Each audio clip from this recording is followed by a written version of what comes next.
Family, before we step into the tremor that has traveled across oceans, I invite you to breathe with me.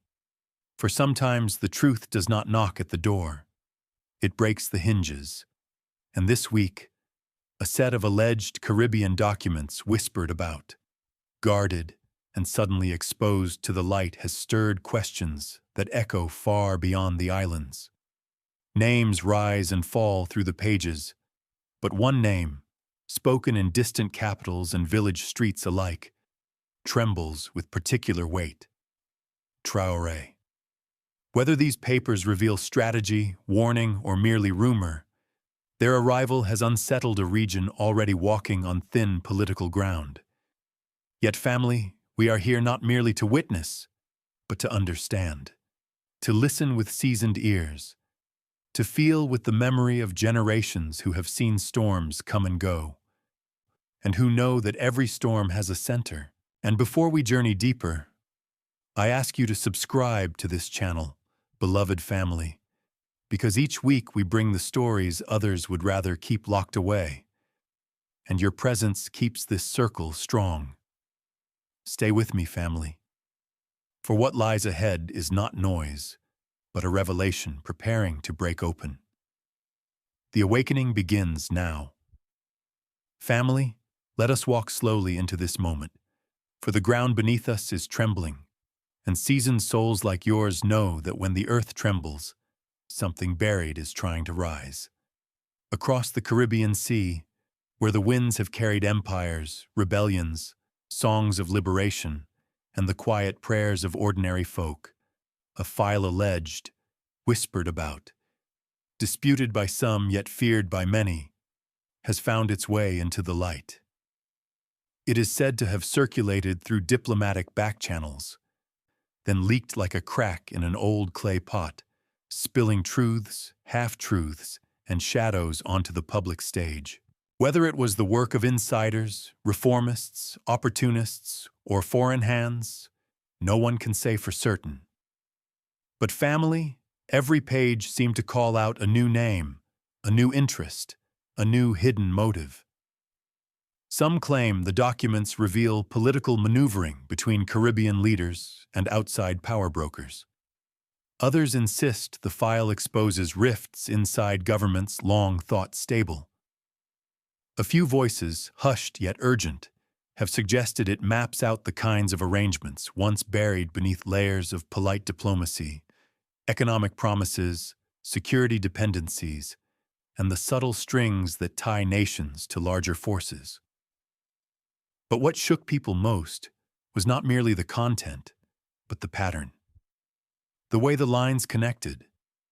The way seemingly unrelated decisions, appointments, agreements, sudden policy shifts began to look less random and more orchestrated when placed side by side.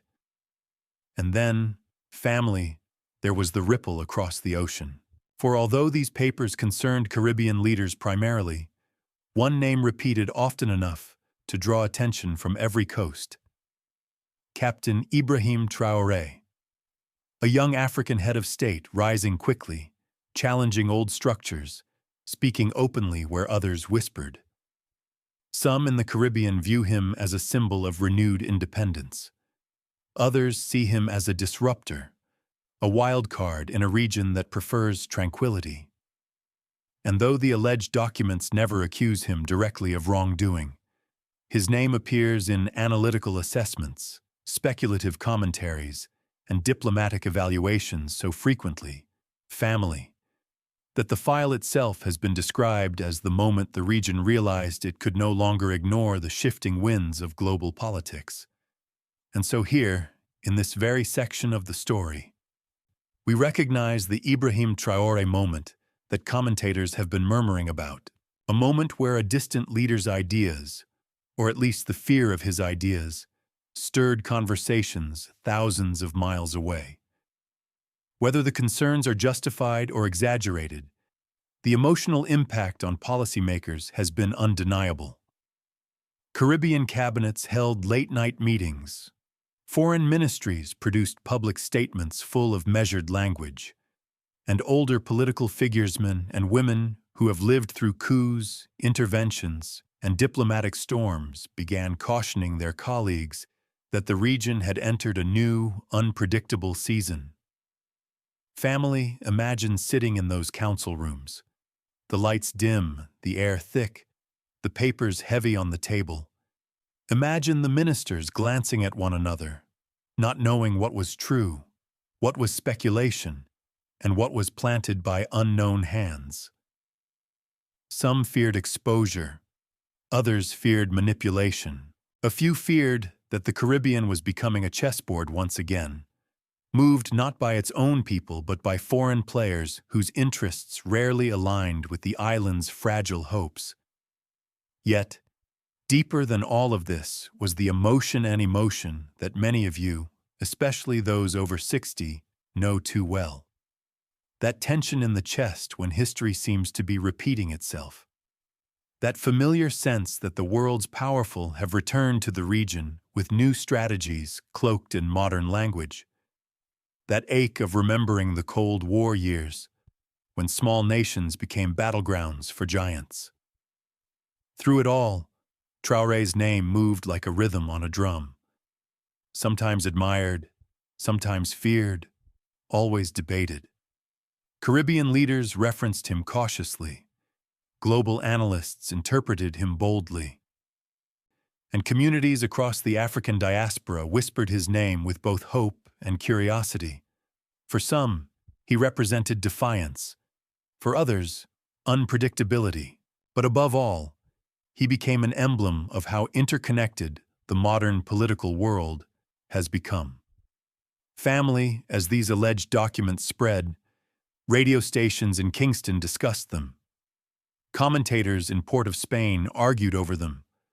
Elders in Bridgetown shook their heads and murmured about old patterns returning in new disguises. And across the diaspora, from Brooklyn to Atlanta, from Chicago to Houston, the African American community began to ask, if this is true, what does it mean for the future of the Caribbean? What does it mean for the global South? And why now? But do not rush ahead, family. For this first moment, this opening revelation, is only the surface of the storm. Beneath it lies a deeper turbulence. Reactions, confrontations, denials, warnings which did not take long to erupt. And as we prepare to turn that page together, I say this with the steady voice of one who has watched many seasons come and go. Family, if the leak was the spark, then what came next was the fire. And once that fire began to spread, no leader, no island, and no distant ally could escape its heat. Family, when the leak first flickered across Caribbean newsrooms, it was like a candle flame in a quiet chapel. But candles, when placed in the wrong wind, can become torches. And torches, held by anxious hands, can light fires no one intended to start. In the days that followed, the atmosphere across the region thickened. Radio hosts in Kingston raised their voices. Journalists in Castries asked pointed questions. Policy analysts in Port of Spain dissected every alleged paragraph, every supposed hint, every stray name dropped into the mix. And somewhere between the certainty of the loud and the hesitation of the wise, the Caribbean found itself swept into a moment it had not prepared for. Government leaders, once confident in measured language, grew visibly tense. Some administrations denied the authenticity of the file. Others confirmed certain elements while rejecting the broader narrative. And a few, those older statesmen and stateswomen who had lived through coups, invasions, interventions, and whispered deals, urged caution, reminding their younger colleagues that the truth is often more complicated than the pages placed before us.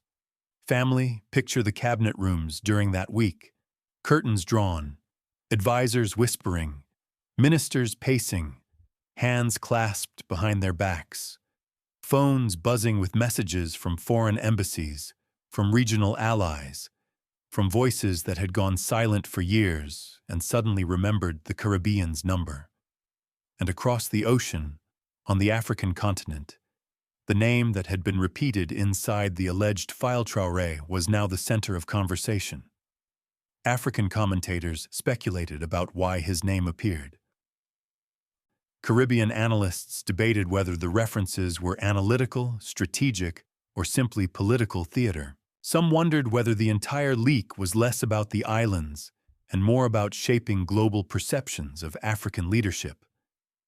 And then came the surge of commentary that many now refer to as the Ibrahim Traoré reaction, a wave of analysis, admiration, alarm, and uncertainty. None of it proven, none of it definitive, but all of it loud. Some saw him as a rising force unsettling the established order. Others viewed him as a symbol wrapped in speculation. And yet, whether justified or exaggerated, his name sat like a stone at the center of the pond, with every political ripple pointing back to it. Family, the crescendo grew not merely from politicians, but from the people. In Bridgetown, elders shook their heads and murmured about the old days when foreign powers played with Caribbean destinies.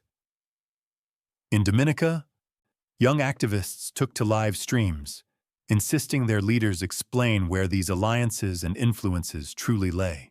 In St. Vincent, communities gathered in small circles, trying to make sense of rumors, fearing that truth and fiction had become so tangled that no one could separate them.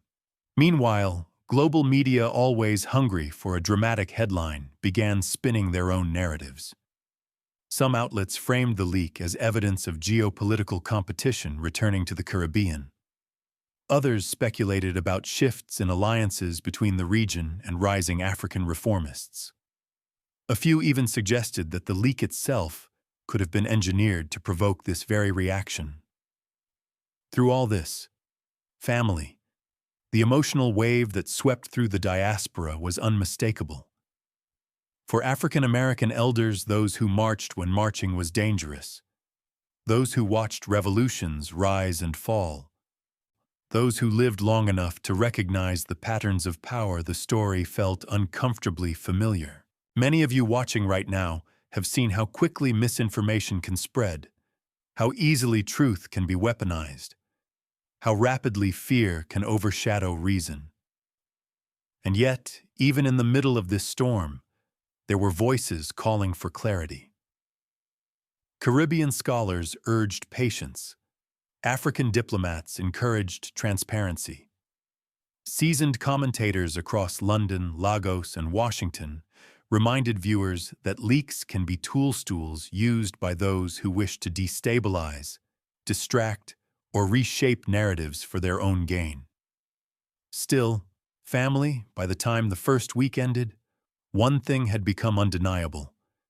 The Caribbean was no longer reacting in isolation. The world was talking, Africa was talking, the diaspora was talking. And the Caribbean, long accustomed to being spoken over or spoken for, found itself thrust into a conversation it did not start and could not easily leave. The crescendo reached its peak when several governments announced emergency reviews of their foreign policy decisions. Committees were formed, security assessments drafted, interministerial panels convened in haste. What once felt like distant global politics had now arrived at Caribbean doorsteps with urgency. And the people, ordinary, working, praying people, could feel the shift. They could sense that whatever came next would not be a simple clarification or a polite explanation. Something deeper was unfolding, something more consequential, something that carried the weight of history and the anxiety of the unknown. Family, you know that feeling, do you not? That heaviness in the air before the storm breaks? That moment when the wind grows still and the birds go silent, and even the elders stop speaking for a heartbeat, as if listening for something they cannot yet name. That was the Caribbean in those days. And through this heavy silence, through this rising tension, through this swirl of speculation and suspicion, one truth became clear. Family, if these reactions were loud, the consequences that followed were louder still. For the storm did not end with the outcry, it was only beginning to show its true teeth. Family, when a storm first breaks, folk often think the worst of it is the thunder. But seasoned souls like you know better. You know that thunder is only the announcement. The true danger lies in what the storm leaves behind. And in the Caribbean, after the leak stirred voices, arguments, rebuttals, and rising tempers, the consequences began to fall like heavy rain on dry ground. Governments moved quickly, but not always confidently. In Kingston, officials reportedly established a task force to analyze the alleged documents line by line, seeking to understand whether they were facing a genuine breach or an elaborate fabrication. In Port of Spain, political parties traded accusations, each claiming the other had allowed foreign influence to seep through the cracks. In Castries, ministers spoke in careful tones, insisting on calm while quietly re-examining security agreements long considered routine. Family, picture that atmosphere. A region known for warmth, resilience, and calm seas now found itself in a moment of suspicion. Not of enemies abroad, but of the very structures meant to protect it. Allegations were whispered, loyalties questioned, alliances reinterpreted. Even internal political factions used the confusion to strengthen their narratives, claiming they had warned of such vulnerabilities long before. Beyond the official halls, there were real, tangible effects on ordinary people. Businesses that relied on international partnerships expressed uncertainty as foreign investors paused commitments, waiting to see how the political story unfolded. Community leaders reported rising anxiety, not panic, but something deeper, something older. That old feeling that smaller nations often experience when global powers begin to look their way with renewed interest. Family, many of you watching right now lived through moments just like this. You remember how, during the 1960s and 1970s, Caribbean and African nations struggled to navigate the strategic demands of the United States, the Soviet Union, and European states seeking influence. The elders remember the quiet tension, the radio broadcasts, the coded language, the sense that your country was being spoken about in rooms you were never invited into. And so, when this leak spread, the region felt that echo, that whisper from history, reminding it that the world had not changed as much as people hoped. But consequences did not stop at emotion. Regional bodies, such as the Caribbean Community, were urged by commentators to convene emergency sessions. Some member states reportedly pushed for collective statements affirming independence and transparency. Others urged silence, fearing that speaking loudly would only amplify the controversy. It was a delicate dance. Say too much and risk exposing divisions. Say too little and risk appearing complicit. Meanwhile, international observers from Washington, from Paris, from Abuja, from Brasilia watched closely. Some issued carefully worded remarks. Some remained silent. Some, it is claimed, began recalibrating their diplomatic strategies before the Caribbean could even process its own shock. Family, that is the nature of global politics. When a region hesitates, someone else steps forward. And when a region stands divided, the world notices. Inside the Caribbean itself, deeper consequences unfolded. Political rivals found new ammunition. Civil society groups demanded accountability. Journalists pursued every rumor, every unanswered question, every discrepancy. And for the first time in years, the Caribbean was not merely responding to global dynamics, it was at the center of them.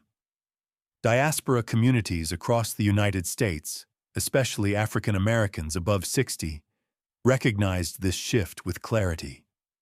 Many said, "We have seen this script before." You know how global narratives can frame a people before the people themselves have spoken. You know how leaks can shape elections, destabilize governments, or tilt alliances. And you know how rarely the full truth emerges quickly. There was also the emotional weight, a mixture of anger, regret, and hope. Anger, because small nations deserve sovereignty, not suspicion. Regret, because the Caribbean, with its long history of colonial interference, deserved a calmer chapter. Hope, because perhaps this moment might awaken leaders to strengthen transparency, unity, and independence. And then, family, came the consequence few had expected: a wave of intellectual awakening. Caribbean universities began hosting discussions. Youth groups organized teach-ins. Elders spoke of past struggles with foreign influence. The leak had not only triggered political consequences, it had ignited civic consciousness. Some scholars argued that the Caribbean must pivot towards greater regional cooperation to prevent external manipulation. Others believed the region should deepen its ties with Africa, Latin America, and Asian partners to escape dependency on Western structures. Still others insisted the islands needed strong internal reforms long overdue. Family consequences reveal character. And in this turbulent season, the Caribbean's character, resilient, dignified, thoughtful, began rising through the noise. It is in these moments of pressure that nations decide whether they will fracture or strengthen, whether they will bend or stand tall, whether they will act out of fear or out of purpose. But do not think the story reaches its conclusion here. No, beloved family, this is only the middle of the path, and the path is winding. For even as the region grappled with the leak's immediate impact, something else began to take shape: conversations beyond the Caribbean, in faraway capitals and powerful institutions. And those conversations, family, may just reshape the future more than the leak itself. For while the Caribbean wrestled with its consequences, the world, the mighty, the watchful, the silent, had already begun deciding what this moment meant. And their gaze, family, is now turning towards the Americas in ways that may surprise us all. Family, when a small stone drops into a still lake, the nearest ripples form close to the shore. But the largest ones, the ones that travel farthest, move silently toward distant banks. And so it was with this Caribbean moment. While the islands struggled with the weight of alleged revelations, powerful capitals across the world sat in quiet rooms, studying every line, every claim, every implication. In Washington, analysts within major think tanks reportedly began drafting internal briefs. The Caribbean, long treated as a stable neighbor, suddenly appeared as a region entering a new and unpredictable phase. There were whispered questions. Who benefits from this leak? Who stands to lose? And does the file represent a genuine shift or the beginning of a geopolitical tug-of-war? Family, those of you who lived through the Cold War know exactly how quickly great powers can turn their attention to small nations the moment uncertainty appears. You remember how swiftly policies changed, how rapidly interests surged, how effortlessly narratives were shaped. And in this season, some American officials, according to commentators, seemed concerned that new influences, African, Latin American, Asian, might now be knocking at the Caribbean's door. Others argued that the region had every right to explore new partnerships, that sovereignty must be respected, that smaller nations must be free to choose their future without pressure. Across the ocean, European governments also watched carefully. Some feared that the alleged leak could weaken familiar alliances. Others saw it as an opportunity, believing that by presenting themselves as reliable partners, they might regain influence lost over recent decades. Yet beneath their measured statements lay something deeper: the quiet acknowledgement that the Caribbean was no longer an overlooked corner of world politics. Meanwhile, in Africa, scholars and diplomats examined the situation through their own historical lens. Some viewed the Caribbean's turmoil as another reminder of how global powers treat regions of strategic value. Others expressed solidarity, recognizing parallels with their own struggles for autonomy, and many noted with interest how the Caribbean's reaction reflected a broader shift, a global South, becoming more assertive, more vocal, more attentive to its own dignity. In Latin America, strategic thinkers raised questions about whether the Caribbean's instability would spill over into neighboring countries. Some warned that foreign interference, if present, could escalate tensions across the wider region. Others believed that the moment offered an opportunity for stronger South-South cooperation, a chance for nations of similar histories to shape new futures together. Yet family, the most important perspective, may not come from diplomats or generals, but from you, the diaspora, especially the elders who have lived long enough to recognize the rhythm of global change. Many African American voices have already observed that when Western governments respond to Caribbean events, their motivations often extend beyond humanitarian concern. Some see economic calculations, others see strategic interests, and some, the wisest among you, see patterns repeating, dressed in new clothing but carrying the same old tune.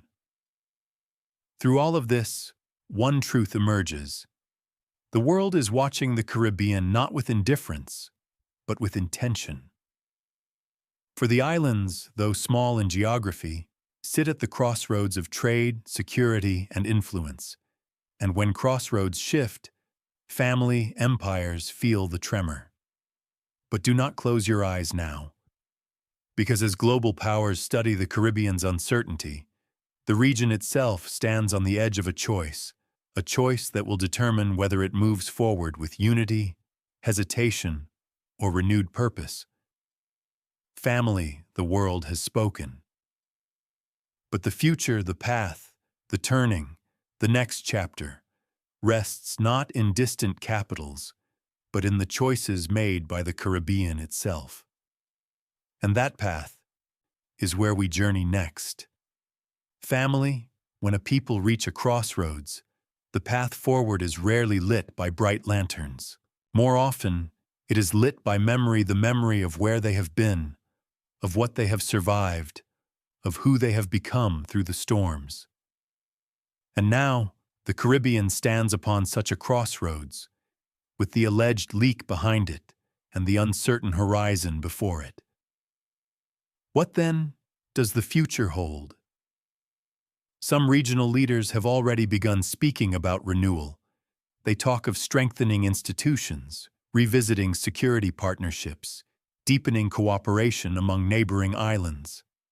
A few have proposed more open dialogue with Africa, suggesting that the historic links between the Caribbean and the continent should become economic links, educational links, and diplomatic links.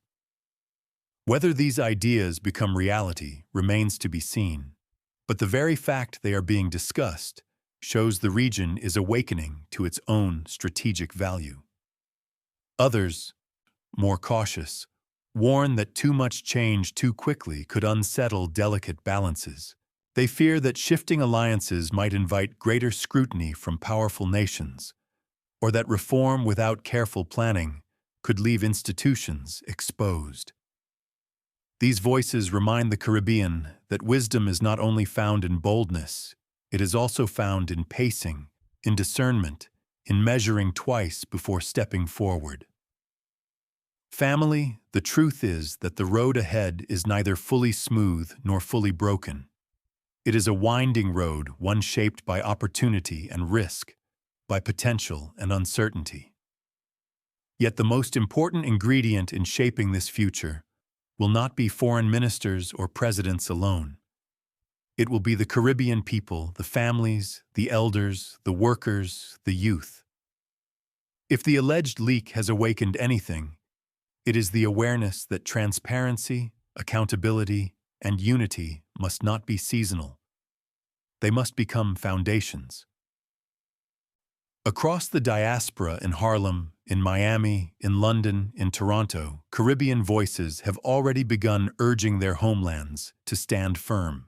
They speak of sovereignty with tenderness, of independence with conviction, of regional unity with the weight of history in their tone.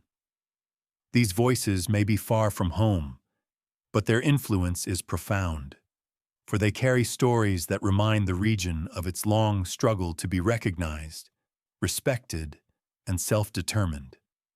In the Caribbean itself, community leaders and educators stress the need for civic empowerment. They call for political literacy, economic planning, and an understanding of how global dynamics affect small nations. Some speak of building new partnerships, not only with Africa, but with Latin America, Asia, and fellow small states worldwide. For in a world where alliances shift like tides, small nations must become lighthouses for one another. Family, do you feel that rising hope beneath the uncertainty? That whisper of possibility beneath the noise? For even in turbulent seasons, new beginnings often take root quietly. Yet we must not romanticize the moment. Ahead lies serious work, rebuilding trust, strengthening institutions, clarifying foreign relations, and ensuring that future generations inherit a region shaped by wisdom rather than reaction. The Caribbean's strength has always been its resilience, the same resilience that carried it through colonial rule, economic crises, hurricanes, and political storms. And that resilience, family, will guide it again.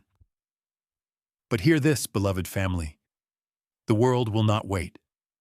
Global powers will continue to analyze, advise, pressure, or entice.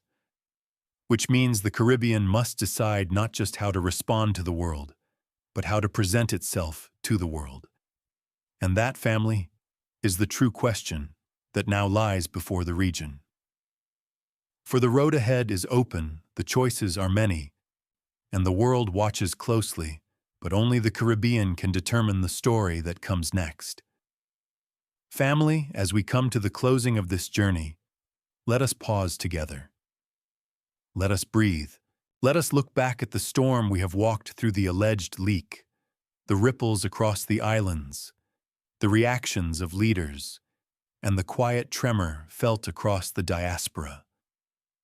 And now, here we stand, on the far edge of this narrative, looking not at the chaos behind us, but at the horizon ahead. For if this moment has taught us anything, it is that truth carries weight. And when truth, or even the rumor of truth, breaks loose into the world, it reveals not only the weaknesses of systems, but also the strength of a people. The Caribbean, long tested by history, has shown again that uncertainty cannot erase dignity, nor can confusion silence the wisdom of elders who have seen greater storms than this. Across the ocean, conversations continue, analysts continue, powers continue. But family, the soul of a region is not shaped by the whispers of distant capitals, it is shaped by the courage of those who live upon its soil. And as the world speaks of this season as an Ibrahim Traore moment, what truly matters is not the headline, but the awakening it sparked among Caribbean minds and Caribbean hearts. Yes, the Ibrahim Traore reaction echoed across continents, and many will debate it for years to come. Yet what endures is what the people themselves decide to build, to preserve, to defend. For nations are not defined by storms, but by what they choose to become after them. Family, listen closely now, for this is the truth beneath all truths.